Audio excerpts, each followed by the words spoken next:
여러분 두 번째 줍니다. 그 미니 모의고사는 6회가 되겠고요. 한 개의 주사위 1번은 확률 문제입니다. 한 개의 주사위를 3에 던져서 나오는 눈의 수를 차례로 A, B, C라고 하자. 확률을 다룰 때는 언제나 표본 공간하고 사건을 정확하게 나누는 그런 습관을 갖는 게 좋습니다. 그러니까 예를 들면 이 문제 같은 경우에는 어때요? A가 1보다 클 때 여기까지가 표본 공간이죠. 그 다음에 A가 B보다 크고 A가 C보다 클 확률을 구해 주십시오. 그래서 여기가 표본 공간이에요. 요 사건을 E라고 하고 편의상 요 사건을 A라고 한다면 P2는 문제에서 원하는 건 P, A, 바, E를 원하겠죠. 얘는 P2분의 P, A 교집합 2를 구하면 되는 거예요. 일단 표본 공간 먼저 잘 확인하는 거 첫 번째로 중요하고, 그 다음에 이거는 결과적으로 조건부 확률 문제죠. 사건을 기호로 나타내서 푸는 겁니다. 자, 이렇게 구했으면 이제 우리는 P2에 집중하죠. P2는 어떤 거예요? A는 1보다 큰 수가 나오고, 그리고 B, C는 상관이 없어요. 그러니까 전체 한 개의 주사위를 3번 던지는 경우의 수가 총 6의 3승분의 A는 어때요? 1보다 큰, 그러니까 5가지 경우, BC는 6가지 경우, 6가지 경우. 그래서 P2는 1번 같은 경우가 만들어집니다. 자, 그러면 그 다음에 P, A 교집합2예요. 요거는 말로 한번 해볼까요? A는 1보다 큰데 그 다음에 나오는 B, C는 모두 A보다 작아야 돼요. 모두 A보다 작아야 됩니다. 그러면 이 경우도 일단 표본 공간 자체는 6의 3승이에요. 조심하셔야 돼요. 요것도 결국 주사위를 6번 던졌을 때, 주사위를 3번 던졌을 때 요런 상황을 구하라는 거니까, 자, A 교집합 2를 구해야 하니까 A 교집합 2, 그러니까 A의 상황에 따라서 이쪽에 쓰여질 요 경우의 수는 이쪽에다 따로 써볼까요? 만약에 A가 어때요? A가 6이 나왔다면 A는 2, 3, 4, 5, 6을 갖겠죠. 그래서 A가 첫 번째 A가 6이 나왔어요. 그러면은 B, C의 경우의 수는 5의 제곱까지 경우가 있고요. 같은 방법으로 A가 5가 나왔다면 B, C는 4의 제곱. 왜냐하면 A가 5가 나왔다면 B, C는 1, 2, 3, 4 중에 하나를 선택해야 되잖아요. 이거 B, C를 선택하는 방법의 수예요. 이쪽 게. 자, 그 다음에 세 번째 A가 4면 3의 제곱. 네 번째 A가 3이면 2의 제곱. 다섯 번째 A가 2이면 1의 제곱. 그 다음에 A가 1인 경우는 없으니까 요게 우리의 사건입니다. 즉 P, A, A 교집합 2는 6의 3승분의 1의 제곱, 2의 제곱, 3의 제곱, 4의 제곱, 5의 제곱. 요만큼이 나오는 거죠. 이거 두 번째 사건으로 가요. 따라서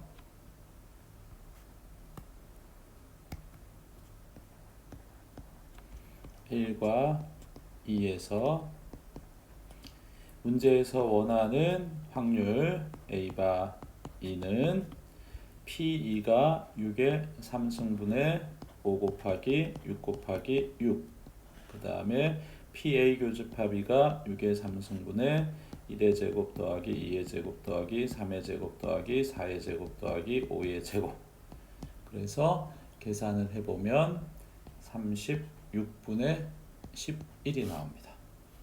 따라서 P 더하기 Q는 47 이런 답이 나오는 문제입니다. 자, 이 문제는 일단 아주 전형적으로 조건부 확률임을 잊지 않아야 됩니다. 조건부 확률임을 잊지 않는 제일 좋은 방법은 사실은 확률 문제를 무엇일 때 무엇일 확률 이런 식으로 문제를 재구성하시는 게 무조건 좋습니다. 그래서 여기까지가 표본 공간이 되는 거죠. 여기가 분자에 들어갈 확률. 그래서 이렇게 모양이 갖추어지는 거고요. 기본적인 얘기긴 하지만 뭐 충분히 4점짜리일 수 있는 문제입니다. 잘 확인하시기 바랍니다. 자, 그 다음에 2번 문제로 넘어가겠습니다. 2번은 등비 수열의 극한에 관한 얘기라고 생각되어지는데요. 자, 일단 기본적으로 등비 수열에 대한 일반적인 얘기를 해보면 리미트 n이 무한대로 갈 때 a 곱하기 r의 n-1 이런 등비 수열의 극한입니다. 이때는 공비의 범위에 따라서 수렴 발산이 결정되죠. 공비가 -1하고 1 사이에 있으면 수렴 값은 0이 되겠죠. 0이 되겠고, 그 다음에 두 번째 공비가 1이면 어때요? 첫 번째 항에 수렴하죠. 세 번째 공비가 -1이면 발산해요. 그 다음에 네 번째 공비가 1보다 크거나 공비가 -1보다 작다. 이때도 발산하죠. 그래서 한번 정리해 보면 등비 수열이 수렴할 조건은 등비 수열의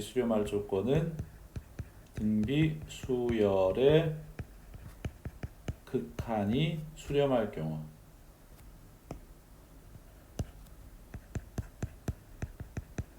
수렴할 조건 이건 어떻게 돼요? 공비가 -1보다 크고 1보다 작거나 같습니다. 물론 여기에 살짝 하나 포함시킬까요? 첫째 항이 0이어도 되겠죠. 또는 첫째 항이 0이어도 됩니다. 주목하실 건 여기에 등호가 있다는 거 주목하시고 등비 수열의 급수 있잖아요. 무한 등비 급수에서는 수렴 조건에 공비가 1이 안 들어갑니다. 또 하나 등비 수열의 극한이 수렴할 조건은 공비가 -1보다 크고 1보다 작거나 같다. 이게 맞습니다. 하지만 여러분은 생각하셔야 돼요. 공비가 -1하고 1 사이일 때는 0에 수렴하고요. 1일 때는 첫째 항에 수렴합니다. 즉 수렴할 조건은 통으로 -1보다 크고 1보다 작거나 같다가 맞지만 만약에 조금 디테일하게 들어가면 수렴하는 값은 공비가 -1하고 1 사이에 있을 때와 공비가 1일 때가 다릅니다. 이런 것도 여러분이 체크해 주셔야 되고 또 하나 첫째 항이 0이면 모든 게 끝이죠. 공비가 뭐 100이어도 상관없이 첫째 항이 0이면 무조건 0이 됩니다. 그래서 첫째 항이 0이 아니라는 조건이 없을 경우에는 등비 수열의 극한 수렴할 조건에 첫째 항이 0일 경우까지 포함시키는 게 맞습니다. 자, 등비 수열의 극한에 대한 일반적인 얘기를 잠깐 해봤고요. 요만큼이 그냥 일반적인 등비 수열의 극한에 관한 이야기입니다. 자, 그러면은 이 경우에도 여러분이 무슨 생각을 해줄 수도 있냐면 요만큼이 공비 자리에 들어있어요. 요만큼이 공비 자리에 들어있단 말이에요. 그러니까 이 문제 풀이의 시작은 이렇게 해야 되겠죠. 첫 번째 공비 자리에 들어있는 2k 플러스 1분의 15가 2k 플러스 k가 자연수라 그랬으니까 음수이진 않겠죠. k가 자연수라 그랬으니까 공비는 0보다 크고 1보다 작을 때 이때 즉 계산해 보면 k가 7보다 클 때입니다. 이것일 때 그때 ak는 뭐가 되냐? 그때 ak는 얘도 0으로 날아가고 얘도 0으로 날아가니까 그때 ak는 -1이 됩니다. 이해되시겠어요? 즉 A8, A9 쭉쭉쭉쭉쭉 이건 전부 다 얼마다? -1이 나온다 라는 얘기예요. 이해되시겠어요? 예, 그 다음에 공비를 어떻게 나누나요? 그 다음에 공비는 2분의 k, 2k 플러스 1분의 15가 얼마일 때? 예, 1일 때를 하겠습니다. 즉 k가 7일 때입니다. k가 7일 때를 구해보면 어때요? k가 7일 때를 구해보면 그러면은 요 값도 결국은 1이고 요 값도 1이 되니까 몇 승을 해도 1이 되죠. 몇 승을 해도 1이 되니까 분자가 0이 되네요. 그때 즉 A7은 무조건 0이 됩니다. 되셨어요? 자, 이제 마지막 세 번째 경우입니다. 2k 플러스 1분의 15가 1보다 클 때입니다. 2k 플러스 1분의 15가 1보다 클 때. 계산해 보면 즉 k가 7보다 작을 때입니다. 7보다 작을 때는 요때는 한번 계산해 볼게요. 요때 준식은 요때 ak는 리미트 n이 무한대로 갈 때 2k 플러스 1분의 15의 n승 플러스 1분의 2k 플러스 1분의 15의 n 플러스 1 마이너스 k인데 마이너스 1이군요. 마이너스 1인데 요 범위에서 2k 플러스 1분의 15의 n승 n이 무한대로 가면 이게 무한대로 가겠죠. 그래서 요 식은 무한대분의 무한대 꼴이 되겠습니다. 그러니까 분모 분자를 요 항으로 분모 분자를 나누자. 분모 분자를 나눕니다. 그렇게 구하면 얼마가 나오냐 하면 따라서 요때 ak는 2k 플러스 1분의 15가 주어집니다. 즉 a1, a2, a3, a6까지가 2k 이때 2k 상수항이 아니니까 이때는 이렇게 하면 되겠네요. 요때 단 k는 1, 2, 6까지 이렇게 표현하는 게 맞겠죠? 자, 그러면은 등비 수열이기 때문에 공비 자리에 있는 값들의 범위에 따라서 ak의 값들이 달라집니다. 그러면 따라서 최종적으로 시그마 k는 1에서부터 10까지 2k 플러스 1 곱하기 ak를 풀어야 하는데 1, 2, 3에 의해서 1, 2, 3에 의해서 시그마 k는 1에서부터 6까지는 2k 플러스 1분의 이거 곱하기 2k 플러스 1분의 15 이렇게가 되겠고요. 플러스 시그마 a 잠시만요. 그 다음에는 일곱 번째 항은 2 곱하기 7 플러스 1 곱하기 A7인데 A7이 0이기 때문에 뭐 전체는 0이 되겠죠. 그 다음에 시그마 K는 8에서부터 이게 어디까지죠? 8에서부터 10까지는 2K 플러스 1 곱하기 그때 AK가 마이너스 1이죠. 이렇게 됩니다. 그래서 쭉 계산은 여러분들이 해주시면 33이라는 답이 나옵니다. 어렵지는 않는데 의외로 학생들이 이 문제를 놓치는 경우가 많아요. 그러니까 K의 값에 따른 AK의 변화 이런 걸 체크해 주셔야 되는데 처음부터 복잡하게 생각하실 필요가 전혀 없어요. 복잡하게 생각할 필요가 전혀 없고 그냥 무슨 생각을 하시면 되는 거예요.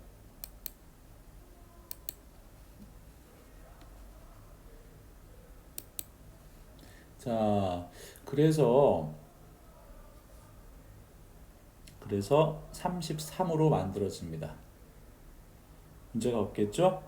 네, 이렇게 해주시면 될 것 같고 자, 그러면은 다음 문제로 넘어가도록 하겠습니다.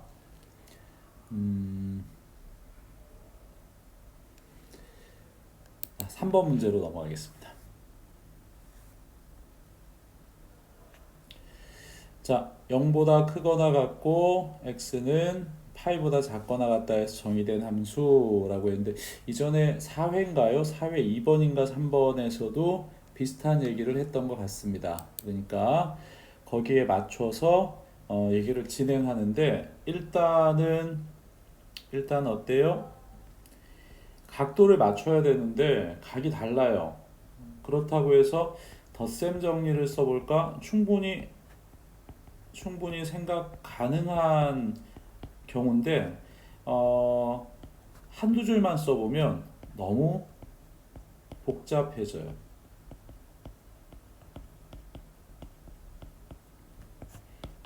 그러니까 이 생각이 틀린 거나 잘못된 생각이 아니에요. 전 바람직하다고 생각하는데 각이 틀리니까 너무 복잡해집니다.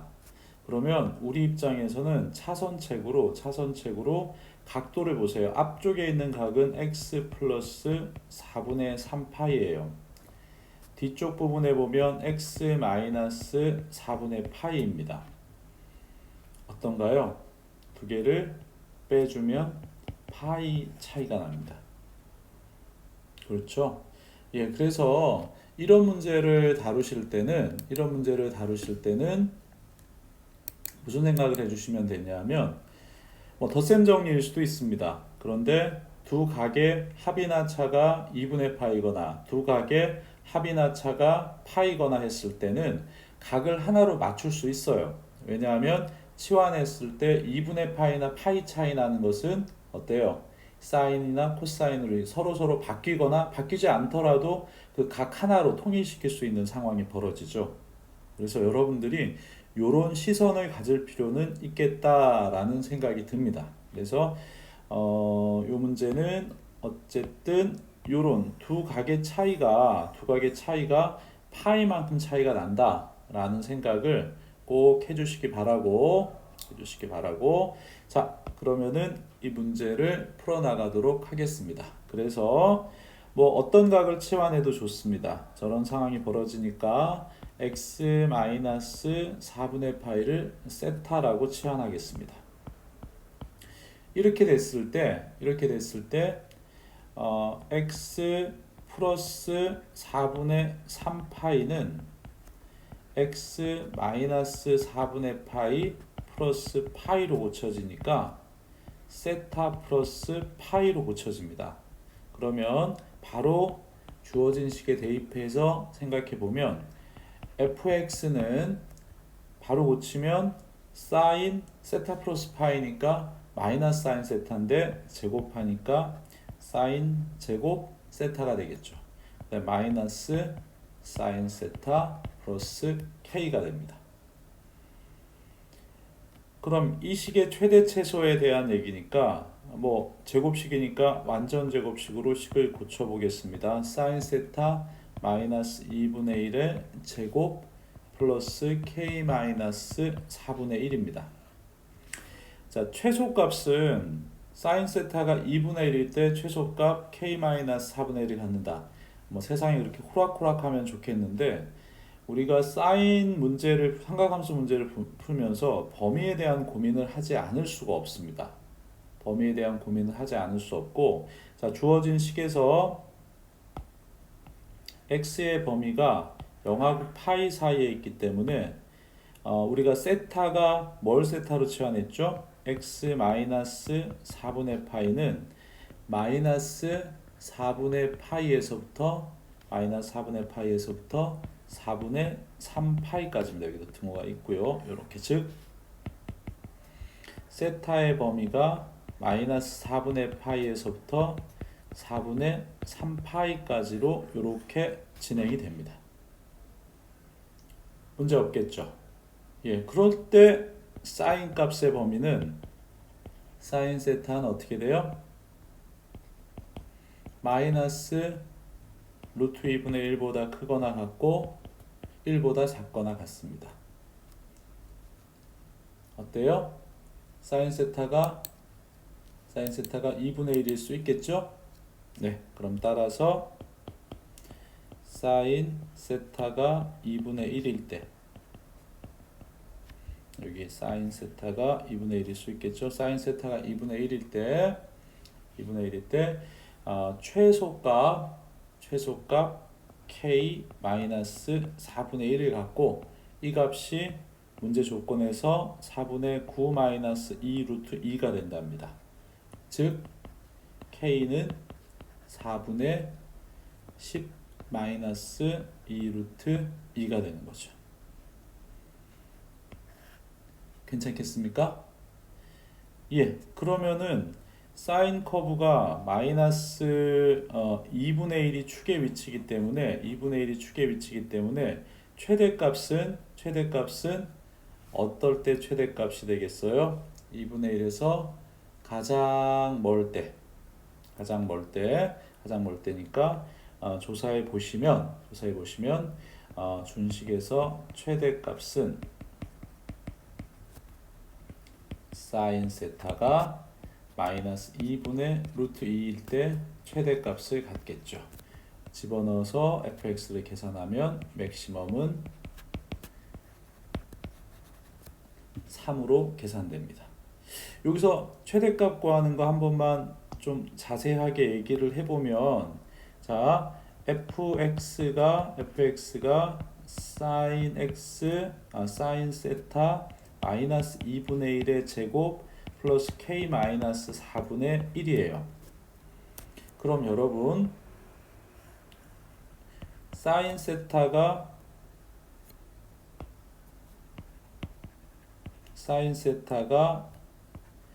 아까 구한 값에서 마이너스 2분의 루트 2에서부터 1 사이를 갖습니다. 여기서 마이너스 2분의 1씩을 할게요. 사인 세타 마이너스 2분의 1은 그럼 어떻게 돼요? 마이너스 2분의 루트 2 마이너스 2분의 1 이렇게 되죠. 자, 여러분 얘를 제곱한다고 생각하면 이놈을 제곱하는 게 더 크겠죠? 2분의 1을 제곱하는 것보다. 예, 그래서 사인 세타가 아까 마이너스 2분의 루트 2일 때 전체 fx는 맥시멈이 됩니다. 그래서 계산해 보시면 최대값 3이 나온다는 거 확인할 수 있습니다. 예, 첫 번째는 이 문제에서 첫 번째 여러분이 신경 쓰셔야 할 것은 일단 가계 변화인데 바른 풀이에만 너무 집착하지 마시고요. 이렇게 풀면 망한다라는 생각을 해주셔야 돼요. 실제로 한번 여러분에게 시간을 들여서 먼저 풀어보게 부탁을 했는데 그렇게 풀어보셨는지는 잘 모르겠습니다. 요거 해보면은 이렇게 할 수 있습니다. 근데 안 되고요.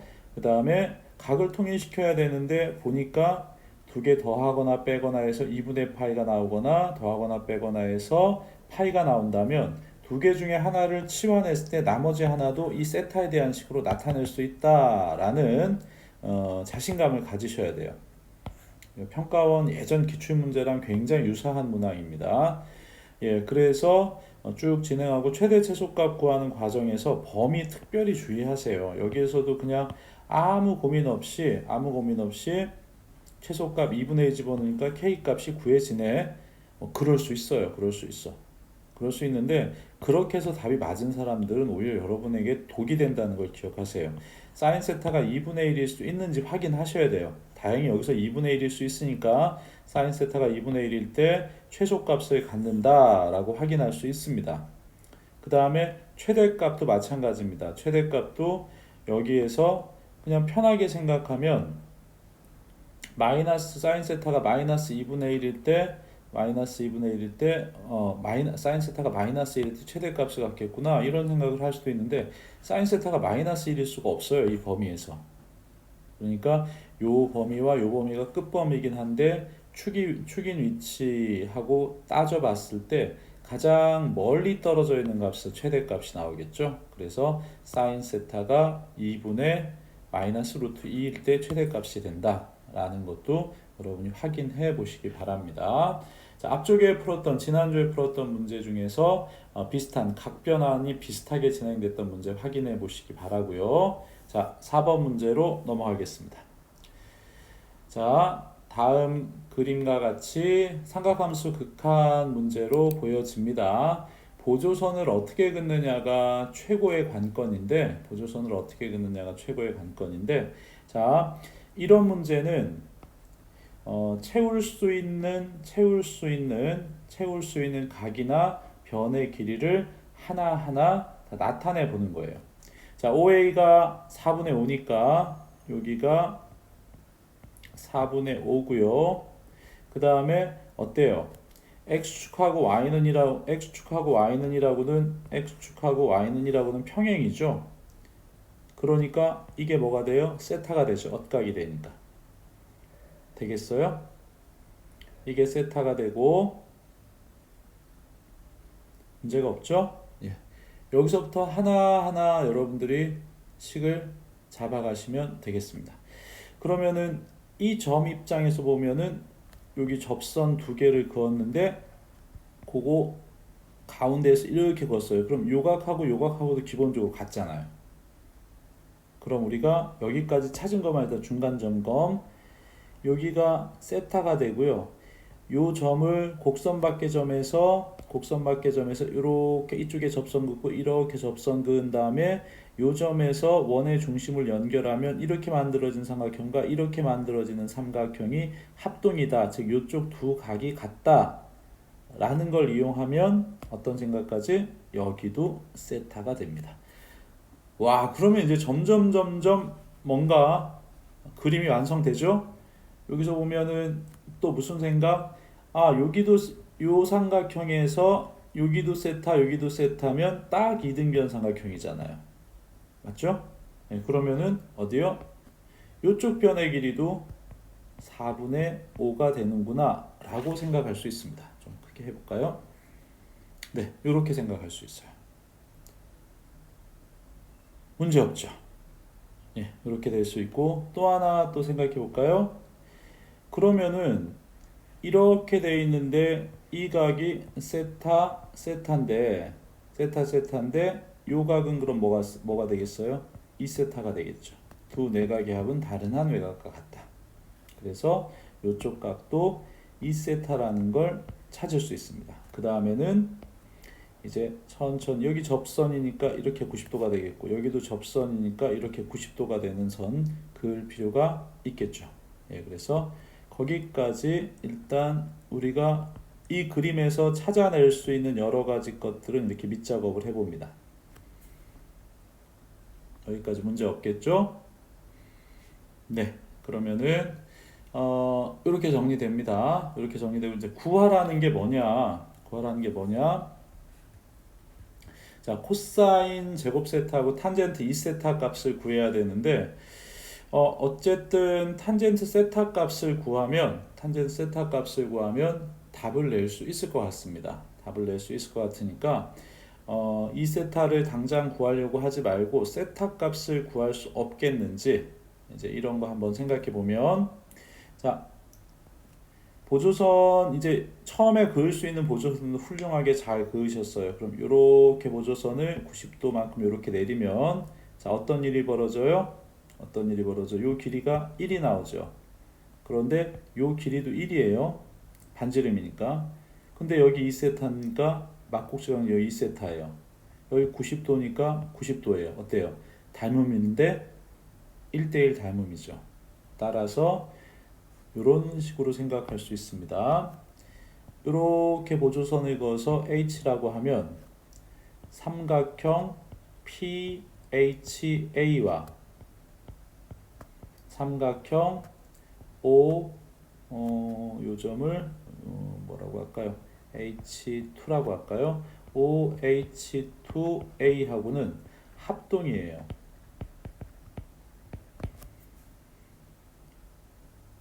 합동이죠? 네. 그러면은 그리고 삼각형 PHA에서 한번 해볼게요. 요렇게 그어졌는데 여기가 2세타인데 여기가 얼마예요? 4분의 5고 요 길이가 1이니까 피타고라스 정리서서 구하면 여기는 4분의 3이라고 값을 구할 수 있습니다. 그러면은 탄젠트 2세타는 어렵지 않게 바로 구해집니다. 4분의 3분의 1이니까 3분의 4가 구해져요. 자, 세타 값에 대한 얘기가 필요합니다. 세타 값에 대한 얘기가 필요한데 아까 뭐라 그랬어요? 위에 두 개가 합동이 된다는 거 확인했죠? 합동이 된다는 거 확인했으니까 여기에서 어떻게 그려지나요? 여기에서 AH의 길이는 AH2의 길이랑 같습니다. 그래서 이게 다 4분의 3인 길이가 됩니다. 따라서 이제 세타 값이 필요하니까 삼각형 어디 갔어요? 삼각형 POH2에서 어디 갔어요? PH2의 길이는 PA 더하기 AH2의 길이랑 똑같으니까 PA가 4분의 5고 PH2가 4분의 3이니까 이렇게 해서 이렇게 2가 됩니다. 그러면 여기에서 삼각형 POH2를 그려보면 P 이렇게 그려볼게요. POH2를 그려보면 삼각형 높이가 얼마가 되나요? 높이가 1이 되고 여기가 2가 됩니다. 그럼 여기가 세타라고 알고 있고 여기가 루트 5가 되니까 코사인 세타는 루트 5분의 2입니다. 2번식. 그럼 다 구했죠? 1번과 2번을 가지고 쭉 여러분이 계산해서 마무리를 지어주시면 되겠습니다. 사실은 평면 도형에 관한 문제는 어쩔 수가 없습니다. 처음에는 우리가 구할 수 있는 길이나 각 등을 표시하고요. 각 등을 표시하고 그렇게 표시된 상태에서 닮음이나 합동의 조건을 찾아가는데 이 과정에서 긋는 보조선들은 좋은 생각이 있으면 그대로 하시는데 그렇지 않다면 원의 중심에서 원주 위의 점까지 보조선, 특히 접점인 경우엔 더더군다나 수선이 내려지겠죠. 이렇게 긋는 것. 두 번째, 여기서 발견한 이등변 삼각형이면 밑각의 크기가 같다. 이 문제에서는 직접 쓰이지 않았습니다만 필요하다면 이렇게 보조선을 내리는 밑변의 수직이등분선을 긋게 되죠. 이런 것도 생각해 보시기 바랍니다. 그 다음에 이 P에서 X축에 수선해발 내린 것처럼 특별히 여러분에게 좋은 생각이 없다. 근데 우리는 탄젠트 2세타가 필요했잖아요. 그럼 탄젠트 2세타를 포함한 직각삼각형을 어떻게 만들 것인가? 여기에 대해서 고민하면서 이렇게 보조선을 내려주시면 되겠습니다. 평면 도형, 특히 원과 직선과 관련된 평면 도형에 대한 좋은 연습입니다. 그러니까 여러분 확인해 주시고요. 요 안에 들어있는 평면 도형의 성질, 예를 들면 원 밖에 한 점에서 원에 그은 두 접선의 길이는 같다. 그 다음에 이 얘기를 풀어나갈 때는 이 점에서 원의 중심까지 연결하고 이렇게 긋는다. 그러면 합동이니까 요각 똑같아. 그런 것들이 문제풀이의 중요한 단서가 됐죠. 그거 확인해 주시기 바랍니다. 자, 다음 문제로 넘어가겠습니다. AN제곱근 얘기가 나오는데 사실은 그냥 막 풀어서 답이 대부분 나오니까 그냥 막 푸는데 이런 거는 조금 정확하게 정리할 필요가 있습니다. 자, A의 n제곱근입니다. n제곱근. 자, 그럼 이게 뭐죠? x의 n승이 이것인 x들입니다.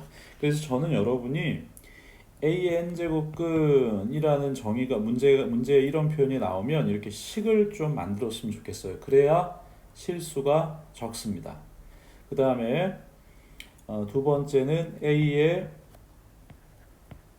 n 제곱근 중 실수,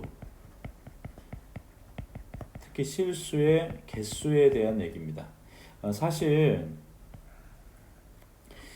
여기에서도 우리가 알아야 되는 게 우리가 지금 쓰고 있는 수체계는 복소수 체계입니다. 복소수 체계니까 실수라는 건 한 부분이라는 거예요. 그러니까 조건이 된다는 거죠. 그래서 AN 중 실수의 개수를 구하는 문제가 따로 나올 수 있고요. 이거는 그래프의 교점을 이용해서 문제를 푼다고 생각해 주시면 되겠습니다. 그래프의 교점을 가지고 문제를 푼다고 생각하시면 될 것 같고요. 그래프의 교점을 이용해서 문제를 푸는데 이때 AN 제곱근이 이렇게 된다고 얘기했죠. X의 n승은 A 이렇게 되는 건데, 자 이때 무슨 얘기냐면 Y는 X의 n승과 Y는 A라는 이것의 교점, 이게 바로 실수예요. 실수. 우리가 찾는 AN 제곱근 중 실수가 되는 거죠. 자 그러면 이때 n이 짝수냐 홀수냐에 따라서 그래프 모양이 달라지고요. n은 a가 양수냐 음수냐 0이냐에 따라서 교점의 개수가 달라집니다. 그래서 이때 n이 짝수면 이 그래프는 우함수가 돼서 2차 함수 같은 그래프 형태가 돼요. 그 다음에 n이 홀수면 이건 원점 대칭인 그래프가 됩니다. 이렇게. 그래서 이때는 a가 0보다 크면, 눈으로 보듯이 a가 0보다 크면 몇 개? 2개의 실수 값을 갖고, 그 다음에 a가 0이면 1개를 갖고, a가 0보다 작으면 0개를 갖습니다. 실수는 실수. 이때는 양수든 0이든 음수든 a의 값과 상관없이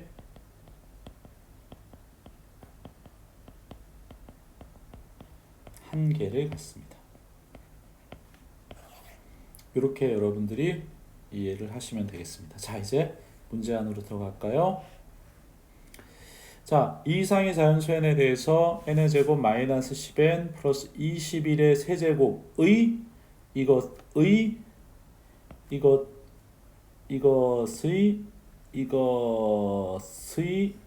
n제곱근 중 실수인 것의 개수를 fn이라고 한대요. 표현을 보면 여기서 아까 조금 전에 말씀드린 대로 얘기하자면 x의 n승이 n의 제곱 마이너스 10n 플러스 21의 3승, 이것인 실수 x의 개수가 바로 뭐다? fn입니다 라고 되어 있는 거예요.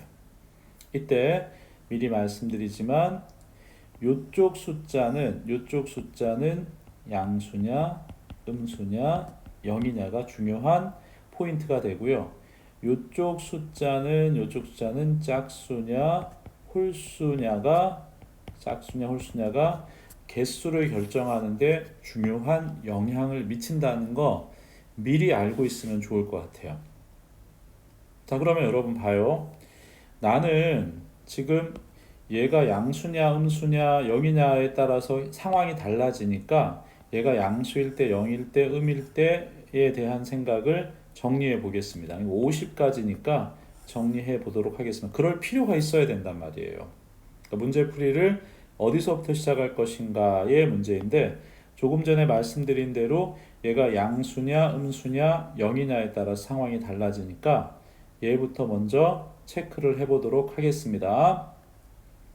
자 그러면은 얘가 n의 제곱 마이너스 10n 플러스 21의 3승의 양음에 대한 얘기는 결국은 얘가 3승이기 때문에 양음의 결과는 n의 제곱 마이너스 10n 플러스 21 이것의 부호에 따라서 결정된다. 부호에 따른다. 당연히 그렇죠. 음수는 세제곱해도 음수고 양수는 세제곱하면 양수잖아요. 그러니까 요 3승은 이 문제에서 1도 영향을 미치지 않아요. 그러니까 여러분이 괜히 내년에 2021 수능이니까 또 폼 잡고 여기다가 2021을 줄 수도 있어요. 근데 그 2021은 의미가 없어요. 결과적으로는요. 무슨 얘기인지 알겠죠? 그냥 그 안쪽에 있는 부호를 그대로 따라요. 왜냐하면 난 얘 값이 얼마인지가 아니라 얘가 양수냐 음수냐 0이냐가 중요한데 그 결정은 안에 있는 이 2차식이 결정한다는 거예요. 그래서 첫 번째로는 어떻게 해요? 얘를 그려볼까요? 이렇게 n축이라고 하면 인수분해하면 3하고 7에서 만나니까 이렇게 되고 여기가 n은 3일 때고 여기가 n은 7일 때입니다. 이게 n의 제곱 마이너스 10n 플러스 21의 그래프예요. 그러면은 얘기는 딱 되죠. n은 2일 때와 8일 때, 9일 때, 10일 때, 점점점 50일 때까지 요 때는 n의 제곱 마이너스 10n 플러스 21의 3승이 0보다 커요. 요거 1땐. 그러니까 여기서 일단 마무리 짓고 갈까요? 요 범위에서는 n이 짝수일 경우에는 fn은 2가 되고요. n이 홀수일 경우에는 fn은 1이 됩니다. 되겠죠? 그 다음에 요 그림에서 이건 이렇게 되고요. 요 그림에서 n은 3일 때하고 n은 7일 때는 요것 1때는 n의 제곱 마이너스 10n 플러스 21의 3승이 0이 됩니다. 0이 돼요. 0이 되니까 따라서 F3도 F7도 모두 한 개를 갖습니다. 0 하나를 갖는 거예요. 그 다음에 요 그림에서 n은 4, 5, 6 요 세 개일 때예요. 이때 이것 일 때 n의 제곱 마이너스 10n 플러스 21의 3승은 0보다 작게 나옵니다. 따라서 알겠죠? 이게 음수가 되니까 F4하고 F6 n이 짝수일 때는 0개가 되겠고요. F5는 1이 되겠습니다. 할 수 있겠죠? 그래서 마무리 계산은 여러분들이 해주시는 거로 하겠습니다. 자, A의 n제곱근에 대한 얘기가 이거 자체로만도 가벼운 문제로 나올 수 있고 지금 5번 같은 스타일 경우에는 확실히 4점짜리일 수 있겠죠. 특히 주관식으로 가면은 26번이나 이런 자리에 충분히 있을 수 있는 문제입니다. 우리가 어떤 식을 정의에 맞춰서 쓰는 게 첫 번째로 중요하고요. 이게 무조건 첫 번째로 중요합니다. 두 번째, 이 식에서 어떤 것을 주목해서 봐야 하는가? 그냥 이 식을 그냥 평면적으로 읽는 게 아니라 난 지금 얘가 양수냐 음수냐가 중요하단 말이에요. 얘가 양수냐 음수냐가 중요하다는 얘기예요. 이런 판단들을 여러분이 하셔야 됩니다. 똑같이 식을 이렇게 모든 학생이 똑같이 식을 적어 놓긴 하는데 어떤 학생은 이 식에서 무엇이 필요한지를 빨리빨리 캐치해서 문제를 풀어 나가는데 이 식을 적어 놓은 다음에 x도 있고 n도 있고 여기 3승인데 이 3승 어떻게 하지? 이렇게 정신을 잃으면 안 돼요. 그러니까 식을 정의에 맞춰 쓰는 거 첫 번째 중요하고요. 두 번째, 여기 이 식에서 우리가 묻고자 하는 실수의 개수를 구하는데 어떤 것이 중요한 역할을 하는가, 그것에 대해서 판단을 해 보시기 바랍니다. 자, 5번 넘어가겠습니다. 자, 6번입니다. 자, x에서 y로의 함수가 있는데 다음 조건을 만족시키는 함수의 개수를 구해 주십시오 라고 되어 있습니다. 경우의 수나 확률 문제는 그 주어진 조건이 막연해 보일 수 있어요. 그러니까 이런 것들은 예를 써보세요. 나는 처음에는 이 문제를 뭐 무슨 얘기인지 잘 몰라요. 근데 n에다가 1, 2, 3 집어넣을 수 있다니까 F3인가요? F2 마이너스 F1은 2보다 크거나 같고 2 집어넣으면요 F3 빼기 F2는 2보다 크거나 같고요. 그 다음에 F4 빼기 F3도 2보다 크거나 같다는 거예요. 함수값이 2차 이상 난다는 건데 이때 공역이 1, 2, 3, 4, 5, 6, 7, 8 쭉쭉쭉 15까지 이렇게 있다는 거예요. 그러면 어떤 예를 들어서 2가 F2가 여기랑 대응했으면 F1은 2 차인 쏘리 이렇게 순서가 이렇게 되면 안 되죠. 이렇게 여기 x가 1, 2, 3, 4인데 이렇게 되자는 얘기죠. 얘가 2랑 대응했으면 2는 4 이상이랑 대응하라는 거예요. 그럼 3은 6하고 대응하면 안 되고 6보다 큰 숫자랑 대응하고 4는 이거랑 이런 식으로 대응해야 된다는 얘기예요. 이런 경우가 몇 가지냐라는 얘기예요. 그러면 여러분께서 이 조건을 관념적으로 읽으면 되게 힘든데 조금 구체적으로 가보면 연속한 두 수랑 대응 안 시키면 돼요. 정의역에 있는 1, 2, 3, 4가 공역에 있는 1에서 15까지 숫자랑 대응하는데 점점 커져야 돼요. 정의역이 큰 것의 함수값이 그렇지 않은 함수값보다 무조건 더 커야 돼요. 무조건 더 커야 되는데 점점 커져야 되는데 연속된 두 수랑 대응하면 안 된다는 뜻이에요. 연속된 두 수랑 대응하지 않으면 2 이상 차이가 나는 거 아니겠어요? 예, 그런 식으로 여러분이 이해를 해주시면 여기는 아주 급물살을 탑니다. 그러면 이 상황을 어떻게 해석해요? 이웃하지 않도록 이렇게 이웃하지 않도록 이라는 경우의 수를 세는 방법으로 이 상황을 구성을 하는 거죠.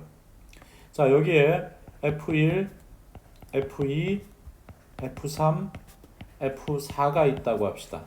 여기에 들어가는 숫자의 개수를 여기에 들어가는 숫자의 개수를 A개, 여기에 들어가는 숫자의 개수를 B개, 여기에 들어가는 숫자의 개수를 C개, 여기에 들어가는 숫자의 개수를 D개, 여기에 들어가는 숫자의 개수를 E개라고 할게요.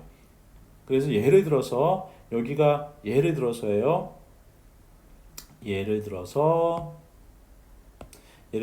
A가 3, B가 2, C가 3, D가 1, 2가 그럼 몇 개가 되나요? 4개니까 11개가 돼야 되니까 8, 9, 2 이렇게 돼 있다고 쳐봐요. 그러면 이렇게 계산하자는 거예요. 앞에 3개가 있잖아요. 그리고 F1이 있어요. 여기 2개가 있고 F2가 있어요. 3개가 있고 F3이 있어요. 그 다음에 하나가 있고 F4가 있어요. 그 다음에 2개가 더 있어요. 그러면 F1은 1, 2, 3, 4가 되는 거고 5, 6, 7, 8, 9, 10, 11, 12, 13, 14, 15 이런 식으로 대응하는다고 여기는 거예요. 이해할 수 있겠어요? 자, 그러면은 중복 조합으로 이웃하지 않는 경우를 맞춰보자는 얘기예요. 자, 그러면 여기에서 중요한 건 이웃하지 않아야 되잖아요. 그럼 B, C, D는 무슨 수여야 돼요? B, C, D는 자연수이어야 합니다. B, C, D는 자연수이어야 돼요. 그러면 시작하겠습니다. 따라서 조건을 만족하려면 A 더하기 B 더하기 C 더하기 D 더하기 E가 얼마다? 이게 4개가 쓰였으니까 15에서 11이 됩니다. 그런데 B, C, D는 자연수, A, E는 아닌 정수예요. 자, 따라서 B는 B 다시 더하기 1, C는 C 다시 더하기 1, D는 D 다시 더하기 1입니다. 이때 B 다시 C 다시 D 다시는 아닌 정수가 되겠죠. 그러면 준식은 이렇게 정리가 됩니다. A 더하기 B 다시 더하기 C 다시 더하기 D 다시 더하기 2는 3 넘어가니까 8 이렇게 돼요. 따라서 OH 8 그래서 12 콤비네이션 8, 12 콤비네이션 4 이렇게 해서 계산을 하시면 되겠죠. 되시겠어요? 자, 다시 말씀드려 첫 번째 이 문제에서 우리가 체크해야 될 거 약속이 나오면 관념적으로 쳐다보지 말고 뭐 해보자? 직접 써보자. 써본 다음에는 이 상황을 내가 알고 있는 무엇을 가지고 적용하면 될까? 그래서 저는 결국은 대응하는 함수 값들이 연속된 두 수랑 대응하지 않도록, 즉 이웃하지 않도록 하면 되겠구나. 그럼 이웃하지 않도록 했던 내 경험치는 이런 식으로 하나를 나열하고 이 앞뒤 사이에 어떤 것을 끼워 넣는 방법으로 이웃하지 않는 경우를 만들어 보자. 그러면 중복조합으로 만드는데 이때 중요한 거 문자들이 음아닌 정수로 세팅해야 된다. 음아닌 정수 꾸려 나가야 한다. 그러면 계산은 이렇게 나온다. 되시겠죠? 좋은 문제입니다. 일단 경우의 수나 확률 문제에서 약속이 나왔는데 잘 모르겠다. 그럼 무조건 손을 대고 시작하셔야 됩니다. 그 다음에 뭐가 이웃하지 않는 경우를 이웃하지 않는 경우를 풀어내는 방법으로 중복조합의 방법을 썼다는 것도 여러분이 기억해 중복조합의 방법을 썼다는 것도 한번 체크해 보실 필요가 있습니다. 자, 이제 7번 문제로 넘어가겠습니다. 자, 그림과 같이 뭐 어쩌고 이렇게 되어 있습니다. 하나씩 구할 수 있는 조건들을 만들어 가죠. 아까 앞쪽에 풀었던 문제랑 굉장히 유사합니다. 이런 경우에는 채워 넣을 수 있는 것들을 하나씩 채워 넣으면서 얘기를 시작해 주시면 되겠습니다. 일단 먼저 반지름의 1이고 하니까 요 길이는 1이에요. 됐죠? 여기가 세타니까 여기는 사인 세타고 여기는 코사인 세타로 식을 만들 수 있습니다. 그 다음에 이렇게 그었을 때 이게 90도가 되니까 문제 약속에서 요거 1이 되고 세타가 되니까 이거는 코사인 세타분의 1이 나오고요. 이건 당연히 탄젠트 세타가 나오겠죠. 그래서 요렇게 작은 직각삼각형에서 필요한 것들을 다 하나하나 표시하시고 멀리 이렇게 보는 거죠. 그때 약속대로 요건 90도가 될 테니까 접선을 긋는다 라고 표현하고 있습니다. 그래서 요렇게 식을 채울 수 있습니다. 그래서 요거 먼저 해놓고 그 다음에 다음 단계 얘기를 해보시면 되겠습니다. 자, 그러면 지금까지 제가 말씀드린 거 한번 채워보겠습니다. 요게 1이고요. 그 다음에 요거는 코사인 세타겠네요. 요거는 사인 세타겠고요. 그 다음에 여기는 90도가 될 테니까 여기는 탄젠트 세타가 되겠고 요만큼은 코사인 세타 분의 1이 되겠습니다. 제 얘기는 여기까지란 얘기예요. 여기까지. 되겠습니까? 네. 그러면은 그 다음에 또 추가해서 쓸 수 있는 거 요쪽 길이가 여기서 요쪽 길이가 1이니까 그리고 여기가 코사인 세타니까 BH의 길이도 어렵지 않게 나타나겠죠? BH 길이도. 자, 그럼 BH 길이까지 표시를 해보겠습니다. BH 길이는 1 마이너스 코사인 세타 이렇게 나타내시고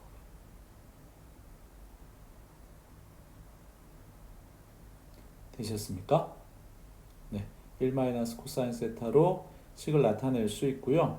자, 그 다음에 BC의 길이를 어떻게 나타낼까에 대해서 생각을 해봐야 되겠어요. BC의 길이. 자, 그러면 여기까지 되어 있으면 우리가 구해야 할 중요한 부분 중에 하나가 일단 요 F세타는 주어진 길이들 가지고 충분히 표시할 수 있습니다.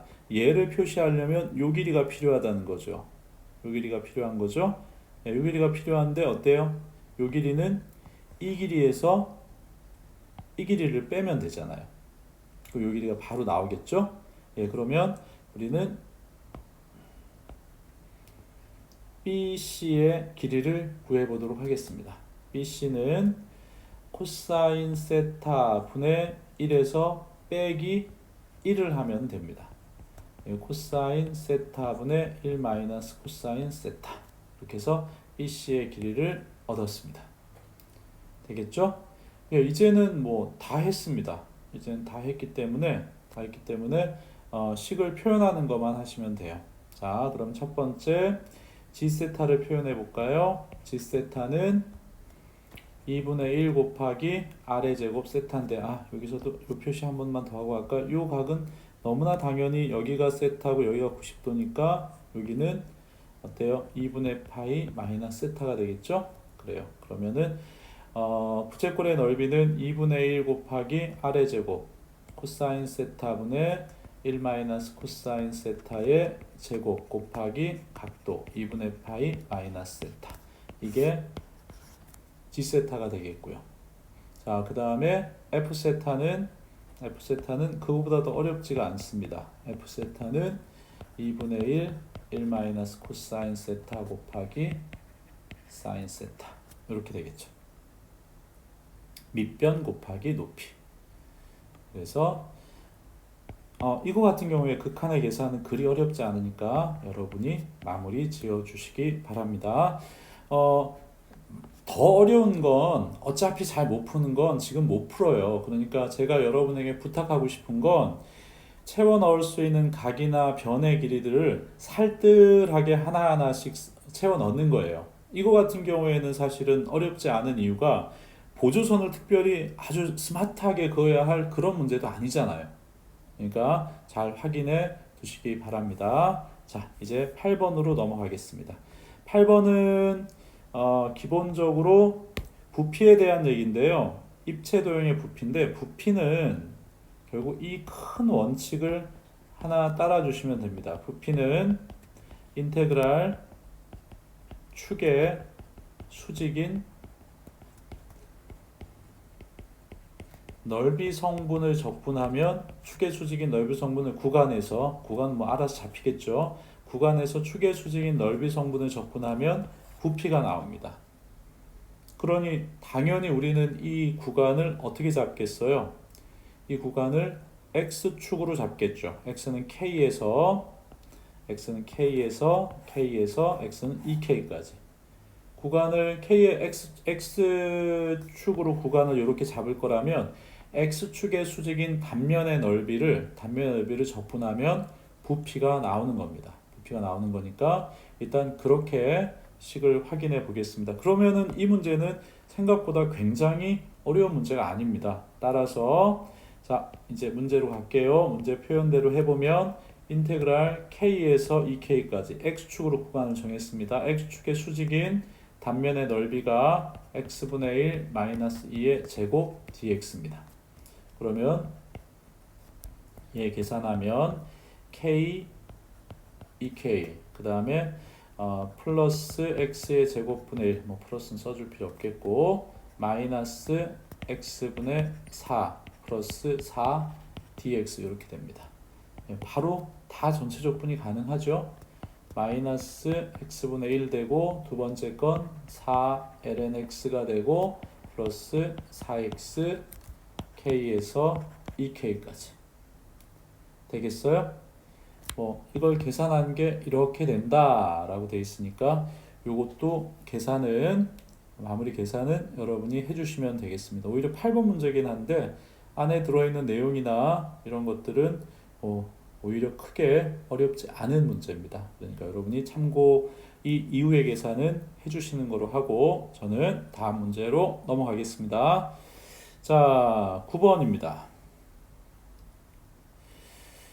처음에 보면 되게 복잡해 보이긴 하는데 뜯어보면 그렇지가 않습니다. 뜯어보면 그렇지가 않고요. 하나하나 확인을 하시면 크게 문제가 없는 그런 문제가 되겠습니다. 자, 그러면 한번 해볼까요? 자, 그러면 여기서 해외 연수 기회를 제공받기 위한 최하 점수가 그러면 직원의 신입사원들인가요? 신입사원의 점수가 확률 변수잖아요. 통계에서 제일 중요한 건 확률 변수를 구체적으로 이해하는 게 제일 중요합니다. 자, 확률 변수 x가 뭐예요? 신입사원들의 점수입니다. 점수가 정규분포 75의 제곱을 따릅니다. 그럼 문제 조건에 해외 연수 기회를 받기 위한 최하 점수가 77점이라 그랬잖아요. 그러면 이 문제에서 상위 알파 퍼센트가 해외 연수 기회를 제공받는다 했으니까 77점 이상을 맞을 확률이 알파라는 거죠. 이해되셨어요? 자, 그러면 이 X를 그냥 X가 아니라 신입사원의 입사시험 성적은 이라고 이렇게 계속 읽어요. 성적이 77점 이상의 확률을 구해보자는 거예요. 자, 얘 표준화시키면 P, Z는 표준 편차분의 별량 마이너스 평균 이렇게 되고 이렇게 되죠.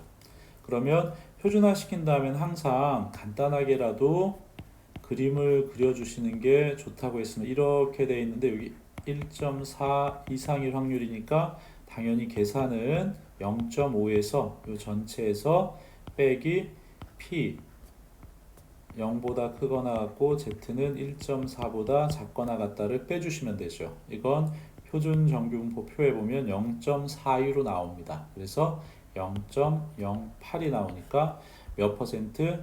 알파 퍼센트는 8%가 된다는 얘기니까 알파는 8이 나오겠네요. 되겠습니까? 알파는 8이 나옵니다.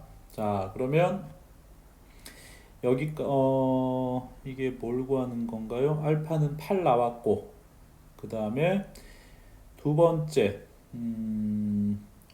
77점 이상인 신입사원의 50%가 대학교 졸업학점이 4.0 이상이었고 70점 미만인 신입사원의 25%가 대학교 졸업학점이 4.0 이상이었다라고 되어 있습니다. 그러면 신입사원 중에 한 명을 뽑았을 때 4.0 이상일 확률은 결국은 뭘 알아야 되는 겁니까? 대학대 학점이 4.0 이상인 학점이 4.0 이상인 신입사원 수가 지금 궁금하죠? 신입사원 수가 궁금합니다. 자, 해외 연수를 떠나는 사람이 기준이니까 해외 연수를 받으러 가는 사람 숫자는 400 곱하기 0.08이니까 32명입니다. 해외 연수 받는 사람 숫자가 32명이니까 이 중에 학점 4.0 이상인 사람은 50%니까 16명이 되겠죠. 그 다음에 400명에서 해외 연수 못 가는 사람 그럼 400 빼기 32니까 368명이 되네요. 맞아요? 368명 중에 이 중에 학점 4.0 이상인 사람은 368 곱하기 25% 4분의 1이 되겠죠. 4분의 1 계산하면 92명이 나옵니다. 그러면은 학점이 4.0 이상인 신입사원 수는 16 플러스 92 그래서 얼마가 돼요? 108명이 됩니다. 따라서 한 명을 뽑았을 때 4.0 이상의 확률은 400분의 108이 되겠고요. 분하면 100분의 27이 되겠죠. 따라서 베타 퍼센트는 27%가 되겠습니다. 그러면 알파 더하기 베타에서 최종 답을 마무리 지을 수 있겠죠. 예, 요거는 굳이 말하자면 확률 변수가 뭔지 좀 더 구체적으로 알고 있는 사람이라면 식을 진행하는데 그렇게 부담스럽지 않습니다. 그러니까 여러 번 말씀드리지만 통계는 가성비가 좋아요. 그러니까 우리가 드리는 노력에 비해서 4점짜리를 다른 단원보다 어렵지 않게 맞출 수 있습니다. 그러니까 9번 같은 경우에도 정확하게 여러분이 확인을 해 두시기 바랍니다. 자, 마지막 10번 문제입니다. 완성형 문제니까 뭐 안 풀어도 5번이죠. 네, 그런 거 하지 마세요. 자, x가 0보다 크다 해서 정의된 함수가 있습니다. x가 0보다 크다 해서 정의된 함수가 있는데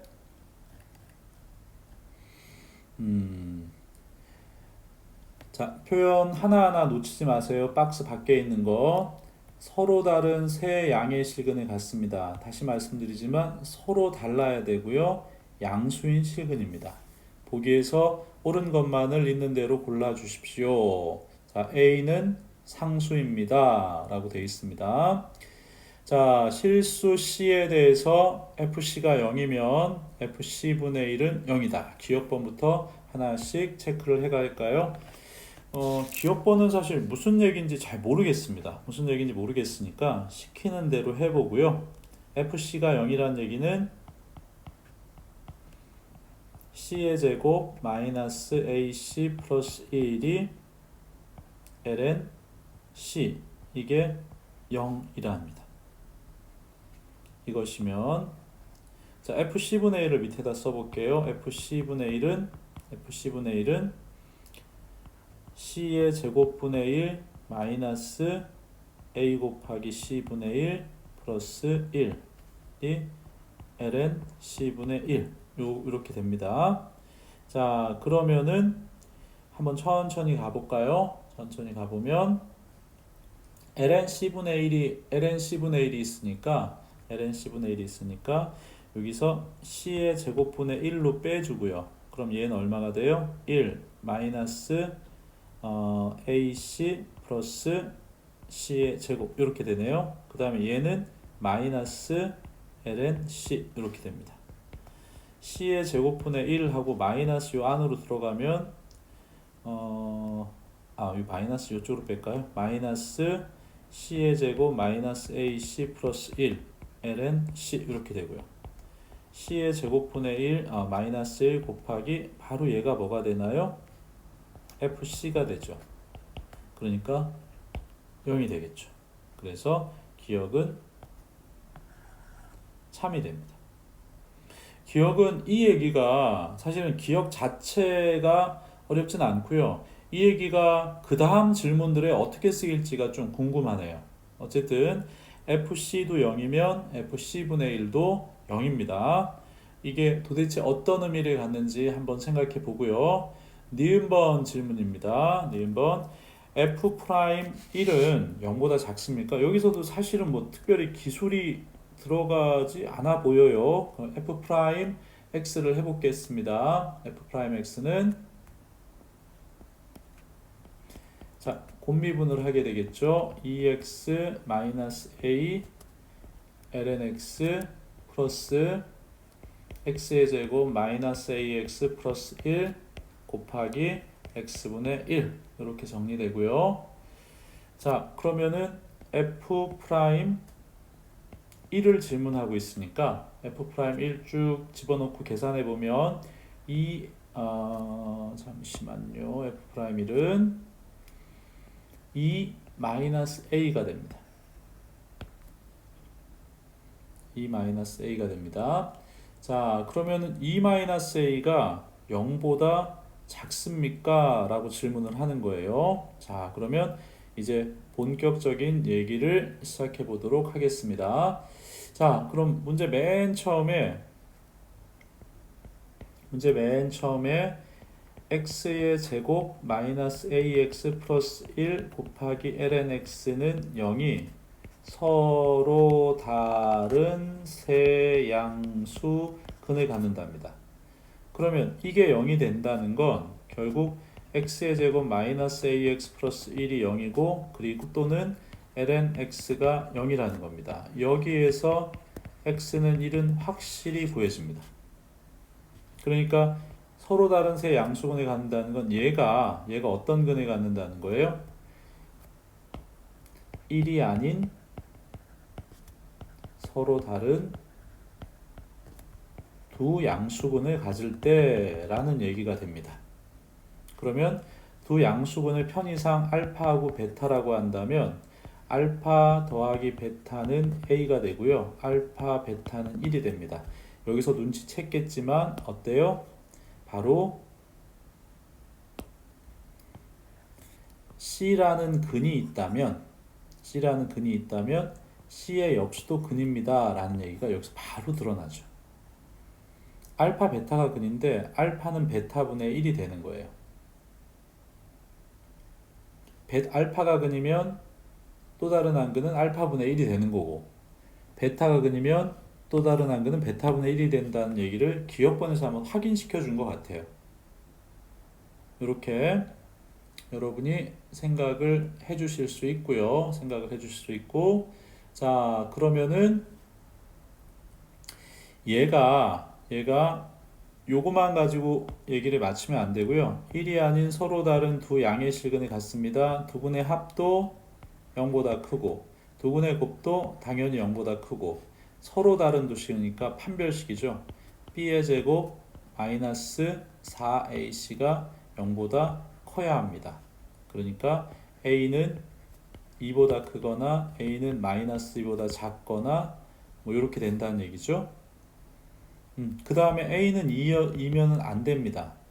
왜냐하면 x에다가 1을 대입하면 a가 2가 나오거든요. 그런데 얘는 어때요? 1이 아닌 두실근을 가져야 되니까 a는 2면 안 되는 거예요. 이 조건까지 쭉 쓸 수 있습니다. 그러면 우리한테 필요한 정보를 가지고 마무리를 지어보면 결국은 a는 어때요? 2보다 커야 돼요. 왜냐하면 양수여야 되기 때문에 요거는 가능하지 않죠? 요거면 돼요. 그리고 그때는 a는 2 아닌 건 뭐 당연히 들어가니까 a는 2보다 크다가 되는 거고, 알파 곱하기 베타는 1이다 라는 정보, 요거 두 개를 최종적으로 문제 조건에서 얻을 수 있습니다. 그러면 따라서 f'1을 질문하고 있으니까 2-a인데 a가 2보다 어때요? a가 2보다 크니까 얘는 0보다 작겠죠? 왜냐하면 a가 2보다 크다는 걸 여기 이렇게 적용시키면 얘는 0보다 작습니다. 따라서 니은번 질문이 f'1이 0보다 작습니까? 라고 질문하니까 니은도 뭐가 돼요? 참이 되는 겁니다. 여기까지 문제 없겠습니까? 여기 부분이 사실은 니은번을 풀 때 풀었다기보다는 요만큼이 중요한 거죠. 그래서 이런 결론을 내린 거죠. 니은번을 풀 때 풀었다기보다는 박스 밖에서 이미 먼저 얘기해주고 있던 조건들입니다. 여기서 판별식이나 이런 거, 여기서 아이들이 근과 계수와의 관계까지는 어려움이 없어 보이는데 판별식을 놓치지 않고 쓸 수 있을까? 굉장히 기본적인 건데요. 서로 다른 두 실근. 이것도 한번 고민스럽습니다. 그 다음에 만에 하나 이 경우에는 이런 고려가 없더라도 답이 나왔을 거예요. 운 좋게 사실 a가 2가 아니다라는 조건을 적용하지 않더라도 이렇게 나오거든요. 근데 사실은 1이 아닌이니까 1을 넣었을 때 a 값이 2가 나오거든요. a는 그것일 수 없다는 얘기를 꼭 붙이셔야 돼요. 그러니까 이런 것들 제발 엄밀하게 판단을 해 주셨으면 좋겠습니다. 네, 그 다음에 항상 우리의 고민이죠. 디귿번, 긴장감 속에 디귿번을 한번 보겠습니다.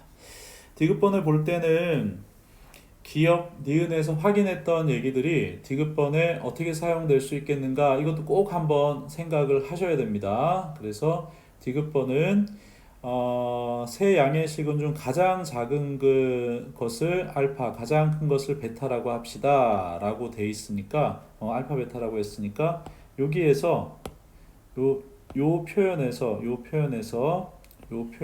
우리는 세 근은 알파가 가장 작은 근이라 그랬으니까 알파는 틀림없이 0과 1 사이에 있어요.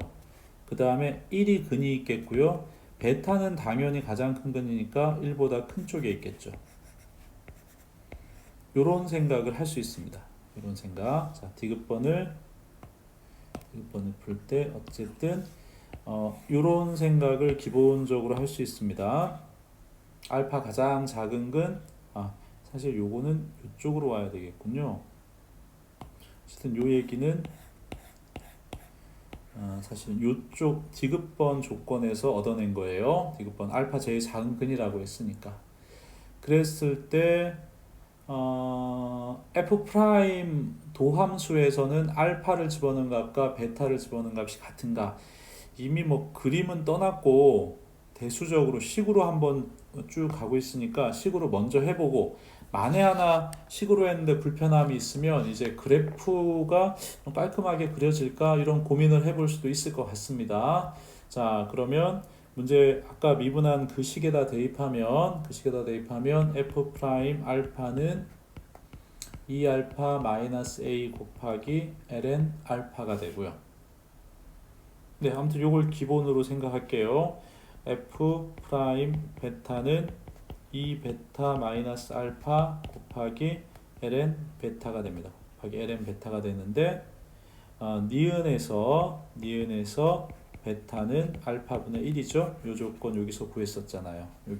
여기서 알파는 베타분의 1을 대입해서 정리하면 요렇게 해서 요쪽에다 적용해서 정리하면 2 곱하기 알파분의 1 마이너스 여기 a입니다. 마이너스 a 그 다음에 ln 알파분의 1 이렇게 정리됩니다. 문제 없죠? 자, 그러면은 이게 마이너스 알파니까 a 마이너스 알파분의 2 ln 알파가 됩니다. 자, 우리는 f 프라임 알파와 f 프라임 베타가 같습니까? 이제 요게 궁금한 건데, 그러면은 최종적으로 뭐만 같은지 확인하면 돼요. 2알파 마이너스 a와 a 마이너스 알파분의 2가 같습니까? 요것만 확인하면 되지 않아요? 왜냐하면 요 부분하고 요 부분은 같잖아요, 이미. 그러니까 요 부분하고 요 부분만 같은지를 확인해 보면 되는 거예요. 됐죠? 그러면 양변에 알파식을 곱하면 2알파의 제곱 마이너스 a알파는 a알파 마이너스 2 이렇게 정리가 됩니다. 그러면 2알파의 제곱 마이너스 2a알파 플러스 2는 0 이렇게 되고요.